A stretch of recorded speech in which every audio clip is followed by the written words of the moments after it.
سر میرا اگلا سوال یہ ہے کہ عورت کو وراثت سے محروم کرنے کے لیے اگر جائیداد میں ہبہ کر دیا جائے تو اس ہبہ کا کیا ہو سکتا ہے؟ بالکل وامق، یہ آج کل ہمارے معاشرے میں بہت چل رہا ہے کہ عورت کو وراثت سے محروم کر دیا جاتا ہے۔ اب وہ محروم کرنے کے لیے آج کل جو ہے نا کافی سارے مسئلے مسائل چل رہے ہیں۔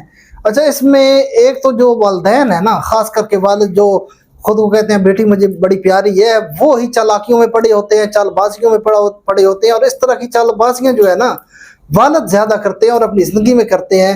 جی بیٹے بڑے پیارے ہیں مجھے، اور بیٹے جو ہے نا بیٹی کو جو ہے نا حصہ نہ ملے تو بیٹوں کو میں ہبہ کر دوں جائیداد، اور وہ کر دیتے ہیں، چھپ چھپا کے بھی کر دیتے ہیں، سرے عام بھی کر دیتے ہیں۔ پھر ہماری خواتین جو ہے بیچاری وہ اس پر کوئی ایکشن بھی نہیں لیتی کسی قسم کا، اور کچھ لے بھی لیتی ہیں لیکن غلط ایکشن لیتی ہیں۔ تو یہ کچھ پوائنٹس ہیں جو آج یہاں پہ ناظرین کو بتانا میں ضروری سمجھوں گا۔ دیکھیں، اگر والد نے جائیداد ہبہ کی ہے صرف بیٹوں کو، بیٹی کو اس میں حصہ نہیں دیا، حق نہیں دیا، تو بیٹی وقتی طور پر کوئی ایکشن نہ لے۔ اگر وقتی طور پر وہ کوئی ایکشن لے بھی دیتی ہے، سول کورٹ میں جا کے ایک دعویٰ دائر بھی کر دیتی ہے، وہ کیس چلے گا، کافی عرصے تک چلے گا، اس کے بعد کیس کا ڈیسیژن بھی آ جائے گا، لیکن وہ جو ہے نا پراپرٹی وہ ریورس ہو جائے گا ہبہ، لیکن پھر والد کے نام پہ، کیونکہ والد ابھی زندہ ہے اپنی زندگی میں، تو وہ اپنی پراپرٹی کے ساتھ کچھ بھی کرے، وہ سیل کرے، وہ ہبہ کرے، وہ کسی کو فنڈ دے دے، کسی مسجد کے نام کر دے، مدرسے کے نام کر دے، اپنی پراپرٹی کے ساتھ وہ جو کرنا چاہے کرے۔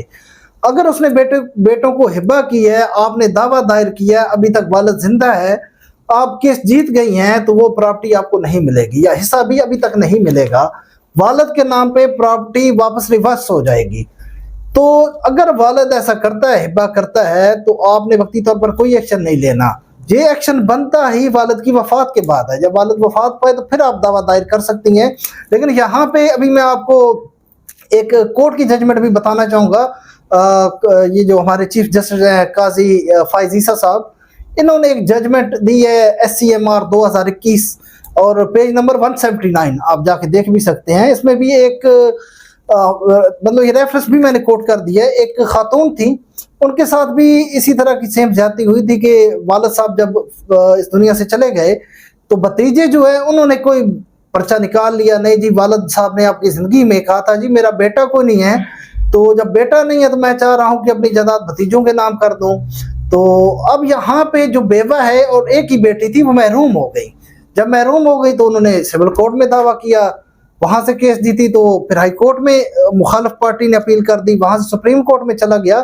سپریم کورٹ نے یہاں پہ یہ ججمنٹ دے دی کہ جو عورت کا حق ہے اس کو ملے گا۔ اگر والد حیات میں ہبہ کر میں گیا ہے، وفات کے بعد وہ ہبہ ٹوٹ جائے گا، وہ ٹوٹ جائے گا، اور جو جس عورت کا وراثت میں جتنا حصہ ہے وہ ملے گا ہر صورت میں۔ تو یہاں پہ اصل میں نے پہلے ہی جیسے ذکر کیا کہ ہمارے جو والد ہوتے ہیں، والد اس طرح کی چال بازیاں بہت کرتے ہیں۔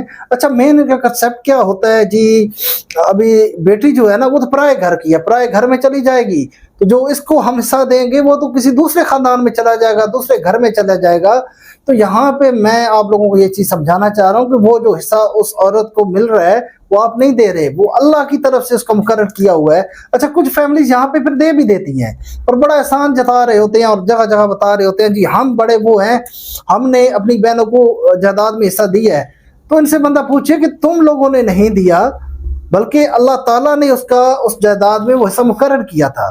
اگر تمہیں حصہ مل رہا ہے تو تمہاری بہن بھی کہہ سکتی ہے کہ ہم جی ہیں بڑی جو اعلیٰ ظرف ہے، ہم نے بھائی کو حصہ دیا ہے، کیونکہ وراثت تو وہی ہے جس میں بھائی کو بھی ملنا ہے حصہ، بہن کو بھی ملنا ہے۔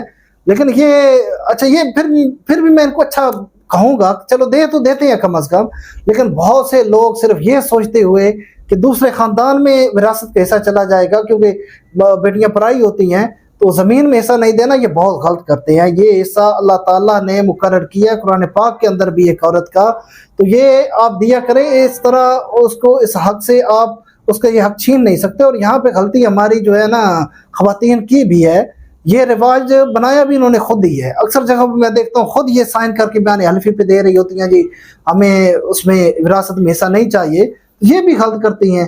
جو ایک شریعت نے ایک طریقہ کار رکھا ہے، ایک قانون رکھا ہے، کم از کم شریعت کے قانون تو آپ لوگ مانیں۔